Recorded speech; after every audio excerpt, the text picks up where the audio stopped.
Hinamon ng Malacanang si Vice President Sara Duterte na magpakita ng ebidensyang may banta sa buhay ng kanyang amang si dating Pangulong Rodrigo Duterte. Kaugnay ito sa babala ng pangalawang Pangulo na posibleng sapitin ng dating Pangulo ang nangyari kay dating Senador Benigno Ninoy Aquino Jr. nang bumalik sa Pilipinas noong 1983 matapos ang pagkaka-exile sa Estados Unidos. Saan po nakukuha ang pagkukumpara kay dating Ninoy Aquino? Saan nakukuha yung mga threats?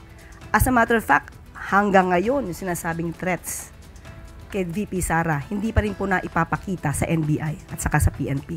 So saan lamang po ito nakukuha? Kailangan po natin kasi ng mga materyales, ng mga ebidensya bago po magsagawa ng ganitong mga klaseng statements.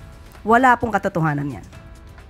Gate pa ni Palace Press Officer Yusek Claire Castro, mahirap ikumpara si dating Pangulong Duterte kay Ninoy.